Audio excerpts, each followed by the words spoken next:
Hello everyone, my name is Marty and welcome to my channel. Today is August 1st, yay! And I am kicking off the Every Bit Counts Challenge hosted by Jessica at Three Rivers Homestead. I'm kicking it off with corn relish.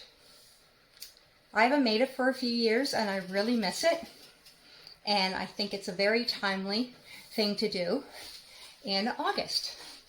Now today I'm going to use a recipe out of the Bernardin canning book, and it's the corn relish,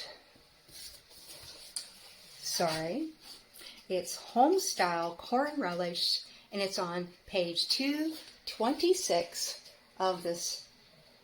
It's on page 226 of the Bernardin cookbook. It's a lovely recipe. It's very similar to one that I grew up with, but for the purposes of this video, I want to use a recipe. Okay, so join me in the kitchen.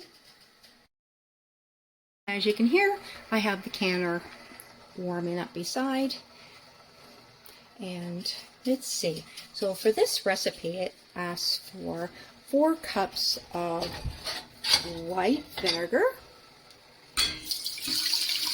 And just pour it in there.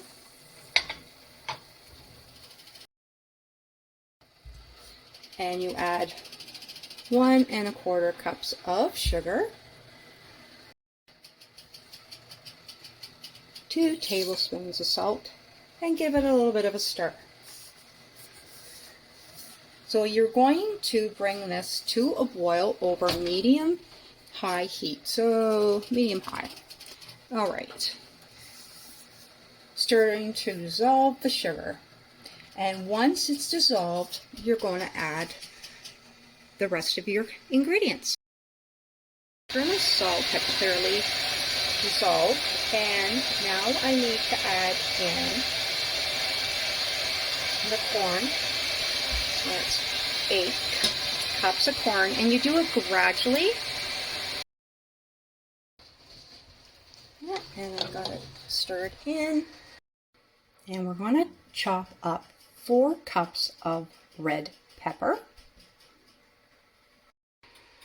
And the same thing with your 4 cups of chopped red peppers. Just do a little bit at a time.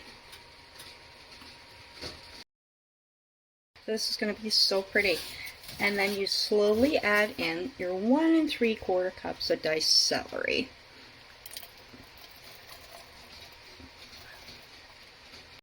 And now that just leaves 1 cup of diced up onion to stir in, and I just dumped it in because it's only 1 cup. And now stir in 2 tablespoons of dry mustard and 2 teaspoons of celery seed. And the last ingredient is 2 teaspoons of turmeric.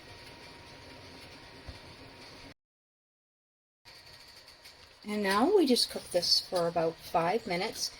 You can use 2 tablespoons of clear gel. It's an optional item in this recipe, and if you do that, it's going to make it thicken up and gel. But seriously, you could just take some of this out off to one side and pulse it in a blender, or if you have a stick blender, pulse a little bit of this, put it back in, and it'll be thick. And I have everything ready here. I have my funnel, my stir stick, my lids, vinegar and a little cloth to wipe the tops of the jar off, and the flats right there. And we just fill it up.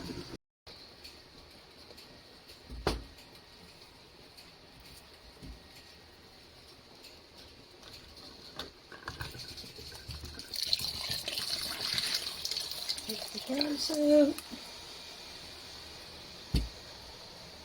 I have everything ready here.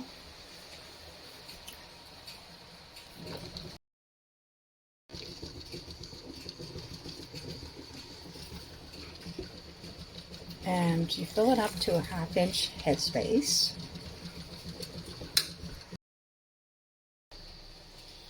And you take the cloth, just wipe it around like that. Put on your flat. And as I said before, you just finger tighten it. Little smidge more because I'll be able to hang on to it. But finger tighten here, and it's literally just a smidge tighter, and that's it. Do not over tighten your jars. I've just set all the jars in, and it's covered by 1.5 to 2 inches of water. And I'm going to process this for 15 minutes. I am over 1,600 feet high in altitude, so I need to add 5 more minutes. For me, I need to process this for 20 minutes. And when it's done being processed, I will turn off the heat and let the canner sit for 5 minutes before I remove the lid and remove the jars. Well, this recipe made 6 pint jars, which is 2 cups, and it's lovely. Like, it's so pretty. And the next batch I make, I would definitely reserve a cup or 2 of the corn relish mixture and blend it and put it back in just as a natural thickener for it. But it's lovely just the way it is. I had some in a bowl and tested it, and it's really good, and I know with time it'll get even better. So check it out. It's in the Bernard and Complete Book of Home Preserving, and it's a fabulous recipe. Thank you so much for keeping me company in the kitchen, and a really big thank you to our host Jessica of 3 Rivers Homestead. Wonderful challenge through the month of August. Every bit counts challenge. Take care, everyone, and I'll see you in the next video.